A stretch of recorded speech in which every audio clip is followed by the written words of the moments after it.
अस्सलाम वालेकुम नाज़रीन, नवाज शरीफ की एक और ड्रामेबाजी सामने आ गई। नवाज शरीफ दोबारा से नून लीग के सदर बनने की कोशिश कर रहे हैं। क्या इसका नून लीग को फायदा होगा?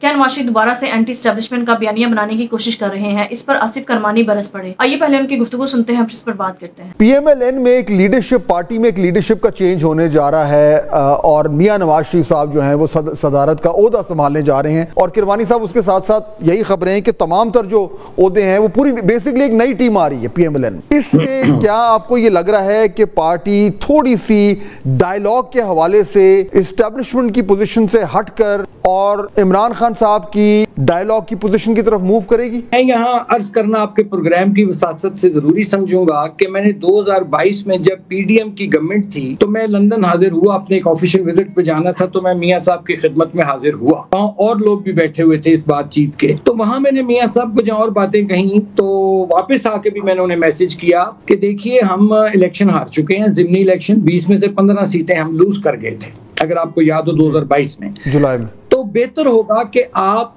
पार्टी के और हुकूमती ओहदे अलहदा कर दीजिए। मैं समझता हूं कि चूंकि मियां साहब ये समझते हैं कि PDM की गवर्नमेंट का जो नुकसान हमें हुआ और उसके बाद फिर हमने जो एक नैरेटिव हमारा हुआ करता था जिसने नवाज शरीफ का कद जो सा था वो ग्राफ बहुत ऊंचा कर दिया था, जो वोट को इज्जत दो का बयानिया था, तो जब हम नैरेटिव लेस हो गए तो उसके बाद फिर पार्टी में ज़ाहिर एक सोच तो आती है कि भाई देखिए ये तो फहद साहब, ये जमातें होती हैं जो हुकूमतों को जन्म देती हैं, हुकूमतें जमातों को जन्म नहीं देती। अब समझना हम यही चाह रहे हैं कि जब मियां नवाज शरीफ जब पार्टी की सदारत संभाल लेंगे, उसका एक बुनियादी जो रीज़न है, जो मुझे कम से कम समझ आ रहा है कि उन्हें भी एहसास हो रहा है कि उन्होंने इक़्तिदार तो ले लिया उनकी जमात ने, लेकिन सियासी तौर पर उनको नुकसान हो रहा है। अब उस नुकसान को पूरा करने के लिए, जिस तरह के आपने बिल्कुल कहा कि उन्हें अब एक नया बयानिया चाहिए, वो बयानिया बनाने के लिए उनको एस्टेब्लिशमेंट से थोड़ा दूर हटना पड़ेगा। आपको यही ट्रेंड नजर आ रहा है? देखिए फहद साहब, ये मैं आपकी बात से पार्टली जरूर एग्री करता हूं, लेकिन मुझे अब ये बताइए ये कैसे हो सकता है कि आप हुकूमत में भी हों और आप एक एंटी एस्टेब्लिशमेंट बयानिया भी लेकर चलें? देखिए जो एंटी एस्टेब्लिशमेंट बयानिया या नैरेटिव जो भी होता है वो हमेशा अपोजिशन के हाथ में होता है। जो हुकूमतें होती हैं उनके हाथ में एक होता है मुआशी बयानिया, कि उनकी कारकर्दगी का बयानिया, कि लोगों के जो इश्यूज हैं, जो कॉमन मैन का इशू है, गरीब का, मिडिल क्लास का, उसके जो इश्यूज हैं उसको आपने रिजॉल्व करना होता है। तो मैं नहीं समझता कि आप हुकूमत में भी रहें और आप अगर कोई ऐसा बयानिया बनाना चाहते हैं, कोई एंटी एस्टेब्लिशमेंट, या मेरा नहीं ख्याल कि अगर ऐसी कोई सोच पाई जा रही है तो वो आगे चल भी पाए। तो किरमानी साहब फिर क्या करेंगे? ये देखें ना, फिर फर्क क्या है? अभी अगर नई टीम आ रही है, मियां नवाज शरीफ आ रहे हैं, तो क्या फर्क पड़ेगा? जमात में जो जमात कह रही है, जो बात कर रही है, उसकी जो पोजिशनिंग है पॉलिटिकल स्पेक्ट्रम पे, अगर वो वही रहेगी तो फिर सारा कुछ करने का फायदा क्या? देखिए मैं तो इस मामले में बड़ा क्लियर हूं, लेकिन जाहिर है वो पार्टी के सदर बनने वाले हैं और कायद हैं इस वक्त, वो बेहतर समझते हैं। लेकिन मैं ये समझता हूं कि ये दोनों चीजें साथ साथ नहीं चल सकती, एक टिकट में दो मजे नहीं हो सकते। फहद साहब, आपको ये सोचना होगा मियां साहब को, चूंकि ऑलरेडी पार्टी को जो डैमेज पहुंचा है, अब अगर हम शुतुरमुर्ग की तरह रेत में सर दबा लें तो फाइन, सब चीजें ठीक हैं, लेकिन देखा जाए तो 8 फरवरी को लोगों की एक कसीर तादाद ने वोट के जरिए रिवोल्ट किया है। आपका एक 18 साल का नौजवान वोटर मौजूद है और वो ये देख रहा है, वो कहता है वो शाकी है, वो इस निजाम से शाकी है, और उसकी आपको झलक नजर आई 8 फरवरी में कि उसने निजाम के खिलाफ जी किरमानी साहब, आपका नुक्ता आ गया। मैं आपसे ये जानना चाह रही हूँ कि आप इस चीज़ को कैसे समझेंगे कि जब DGISPR की प्रेस कॉन्फ्रेंस के बाद ये क्लियर हो गया है कि वो मुज़ाकरात के हक में है ही नहीं और उन्होंने हर तरह से ये इस्टेब्लिश किया है, और नवाज शरीफ अगर मुज़ाकरात की बात करना शुरू कर दें तो क्या नवाज शरीफ अफोर्ड तो नहीं कर सकते इस वक्त इस्टेब्लिशमेंट के साथ लड़ाई, और आपके अंदर से भी, पार्टी के अंदर से भी इसकी सपोर्ट नहीं आएगी? तो इसका मतलब है कि नवाज शरीफ अपनी सर्वाइवल की जंग लड़ रहे हैं, इसका पार्टी के सर्वाइवल से ताल्लुक नहीं है, क्योंकि पार्टी को तो एस्टेब्लिशमेंट की सपोर्ट है। इस चीज को आप किस तरह से देखते हैं? देखिए मैं वही अर्ज कर रहा हूँ ना कि शायद मैं एक्सप्लेन नहीं कर पाया प्रॉपरली। मैं वही अर्ज कर रहा हूँ ना कि आप, जैसा मैंने कहा कि आप एक टिकट में दो मजे नहीं ले सकते। आपको ये फैसला करना होगा कि आपने पावर पॉलिटिक्स करनी है, इक्तदार की सियासत करनी है, या अकदार की सियासत, या अवाम की पॉलिटिक्स, जो कि नवाज शरीफ साहब का एक जमाने में ब्रांड था। بدقسمتی سے اس وقت جو پبلک پلس ہے وہ اتنی ہماری فیور میں نہیں ہے. یہ ایک اپ ہل ٹاسک ہے میاں صاحب کے لیے, لیکن میں کہتا ہوں اس میں سب سے بڑی رکاوٹ, جیسے دیکھیے نا پی ڈی ایم کی گورنمنٹ ہمارے لیے بہت ایک بھاری پتھر ثابت ہوا جو ہم نے اٹھایا, لیکن اس کا نتیجہ ہمیں بھگتنا پڑا. ایک اپ ہل ٹاسک ہے, لیکن میں دعا کرتا ہوں کیونکہ ووٹ بینک تو جیسا تیسا بھی ہے, وہ نواز شریف کا. بالکل ٹھیک ہے, اپ ہل ٹاسک تو ہے, لیکن اپ ہل ٹاسک اگر آپ نے اس پہاڑی پہ چڑھنا ہے تو آپ کو ایک رستہ تو اختیار کرنا ہے, ایک گیم پلان تو آپ کے پاس ہونا چاہیے, ایک حکمت عملی تو آپ کی کلیئر ہونی چاہیے, واضح ہونی چاہیے.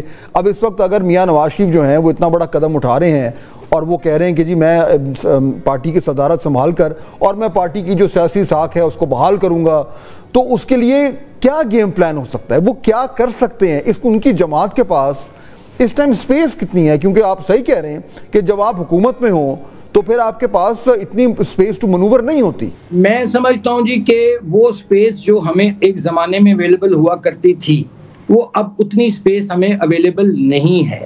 ہاں, اگر آپ اس سپیس کو دوبارہ کلیم کرنا چاہتے ہیں, ریکلیم کرنا چاہتے ہیں, تو پھر آپ حکومت کو آپ کو پھر خدا حافظ کہنا ہوگا. یہ تو نہیں ہو سکتا, پھر آپ یہ نہیں ہو سکتا کھل کر ایک طرف آئیں.